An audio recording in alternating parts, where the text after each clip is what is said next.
Of the several PS4 exclusives releasing this year, Marvel's Iron Man VR from Camouflaj is perhaps the odd one out. It's a VR title, and unlike what initial trailers might have conveyed, is a full-fledged experience and not a rail shooter. Significant effort has also been made to ensure that the player, wait for it, feels like Iron Man. With the game having gone gold and set to release on July 3rd, let's take a look at 10 things you should know before picking it up.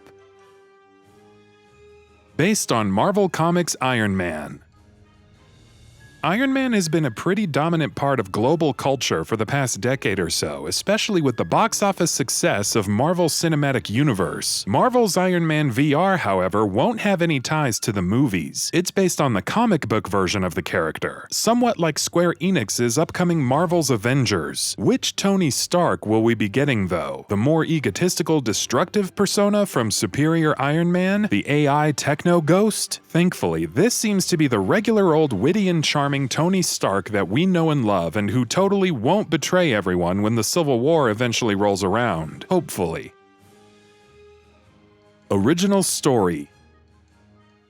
Though this Iron Man is based off the Marvel Comics version, the story itself is completely original. It follows Tony Stark after he stopped creating weapons and established himself as Iron Man. However, the past soon catches up to him when hacktivist Ghost appears and starts using his old weapons against him. For some reason, Ghost is attacking different Stark office locations worldwide, and it's up to Iron Man to stop her. As per the official Marvel.com listing for the game, Stark will encounter, quote, iconic allies and supervillains, end quote. We've already seen Nick Fury and the iconic S.H.I.E.L.D. helicarrier, but expect more familiar faces to pop up throughout the story. PlayStation VR exclusive. What separates Marvel's Iron Man VR from most other titles with the Armored Avenger? If the name didn't give it away, it's only playable in VR. Furthermore, it's exclusive to the PlayStation VR on PS4, with Sony publishing the title. There is no Oculus Quest or HTC Vive version, at least none in the works or planned currently. If you want to play the game, you need PlayStation VR, along with the PlayStation Camera and 2 PlayStation Move controllers, of course. How flying works. Flying here works more or less like how the movies portray it. You hold the move controllers in the designated position, placing them behind you will push forward, while holding them down will send you up, and press the corresponding buttons to activate thrust. Double tapping the buttons activates the boost for speedier travel. It's not too difficult to get into, but based on demo impressions, it can take some time to make finer movements and change one's elevation. You'll also need to get used to alternating between flying and combat, though there is a button for hovering in place while you fight. Combat.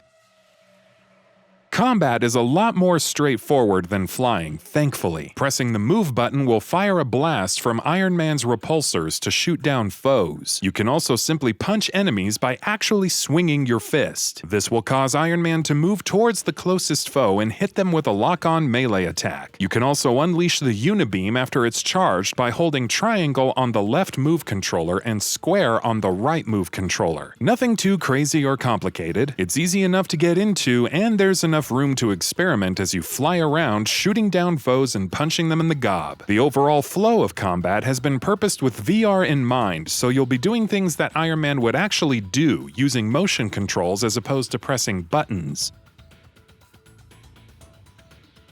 Varied objectives in missions.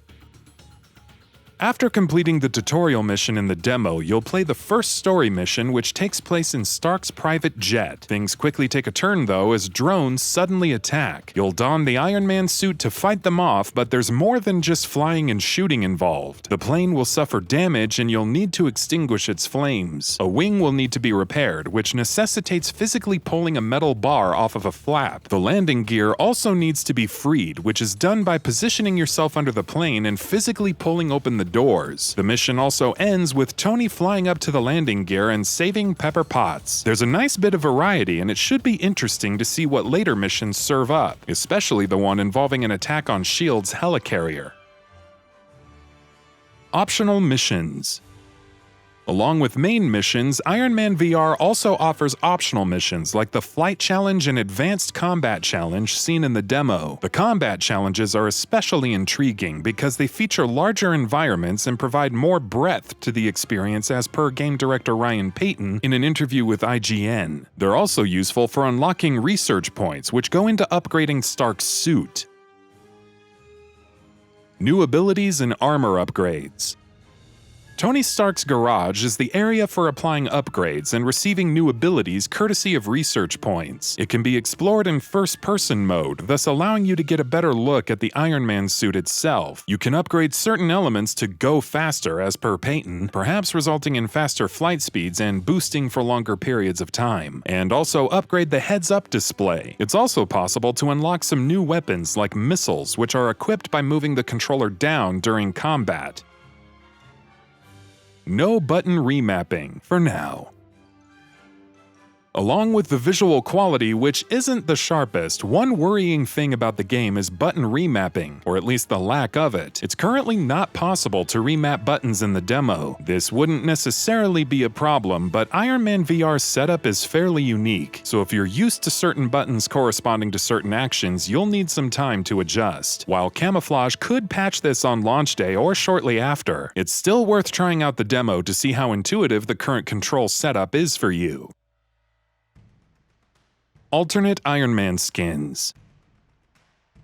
It wouldn't be an Iron Man game without alternate armor skins. Completing the demo will provide the Molten Lava Armor Deco skin for use in the full game. Pre-ordering any version will provide the original armor, Vintage, Centurion, and Ultraviolet skins for free, while the Digital Deluxe Edition offers the Golden Avenger, Black Centurion, Sunstinger, and Stealth Armor skins. It's not clear if there are many alternate skins, color schemes, or additional suits to unlock in-game, a la Spider-Man, but we can certainly hope that's the case. And that about does it for this video. If you enjoyed what you watched and want to see more from GamingBolt, please hit the subscribe button. Also, don't forget to switch on the notifications bell icon next to it. That way you'll never miss any of our videos. Thanks for watching.